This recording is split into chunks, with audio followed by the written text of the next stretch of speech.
Hello viewers, কেমন আছেন সবাই? আশা করি ভালো আছেন। ভিডিও শুরু করার আগে আসুন আমরা বাংলাদেশের এক মানবতার ফেরিওয়ালার কিছু কর্মকাণ্ড দেখে নিই।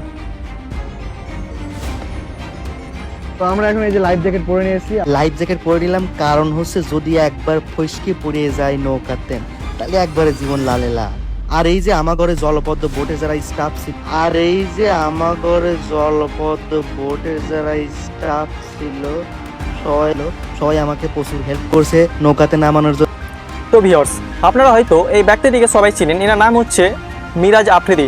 বাংলাদেশের খুব বড় এক কন্টেন্ট ক্রিয়েটর। তিনার দুই হাত না থাকার সত্ত্বেও তিনি যে বাংলাদেশের এক বড় কন্টেন্ট ক্রিয়েটর হতে পেরেছেন, এর জন্য আমরা সবাই গর্বিত। এবং তিনি সবসময় মানুষদের পাশে থাকে, মানুষদের বিপদে তাদের সাথে থাকে, তার জন্য আমরা গর্বিত। কিন্তু সম্প্রতি বাংলাদেশের বন্যা কবলিত এলাকাতে সে যে নাটকটা করেছে তার জন্য অনেক কিন্তু তাকে সমালোচনার শিকার হতে হয়েছে। কিন্তু তিনি কি করেছে সেটাই আজকে আমরা জানবার চেষ্টা করব, তাই ভিডিওটি শেষ অবধি দেখুন। মিরাজ আফ্রিদি মূলত বাংলাদেশের কাপেল ব্লগারদের মধ্যে মিরাজ আফ্রিদি অন্যতম। কিন্তু মিরাজ আফ্রিদির একটা গুণ রয়েছে যে তিনার দুই হাত না থাকা সত্ত্বেও কিন্তু তেনার ফেসবুক এবং ইউটিউবে প্রায় 1 লক্ষ ফলোয়ার্স হয়ে গিয়েছে। মিরাজ আফ্রিদি সবসময় মানুষদের সিম্পিতি নেওয়ার চেষ্টা করে থাকে।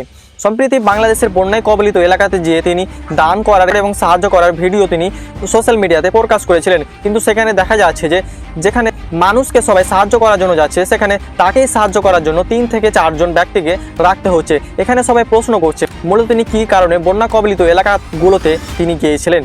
আর এটা স্বাভাবিক, সবার মাথায় প্রশ্ন আসবে, যার দুই হাত নেই, যে নিজেকে নিজে সামলাতে পারছে না, সে কিভাবে মানুষদেরকে সাহায্য করবে? এটা আমারও প্রশ্ন, তিনি কিভাবে সাহায্য করবে?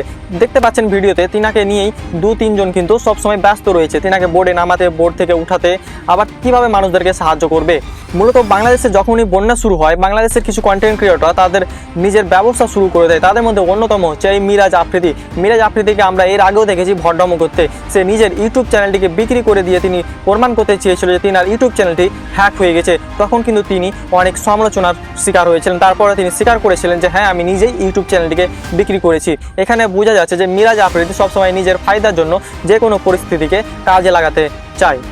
সম্প্রতি বাংলাদেশের 4 থেকে 5টি জেলা বন্যার পানির তলে একেবারে চলে গেছে। সেখানে আমরা অনেক কন্টেন্ট ক্রিয়েটরকে দেখছি সাহায্যের হাত বাড়িয়ে দিয়েছে। তাদের মধ্যে অন্যতম হচ্ছে আরএস ফাহিম চৌধুরী থেকে শুরু করে উমর অন ফায়ার, আরও অনেক বড় বড় কন্টেন্ট ক্রিয়েটর রয়েছে, তারা সাহায্য করছে সেখানে যে।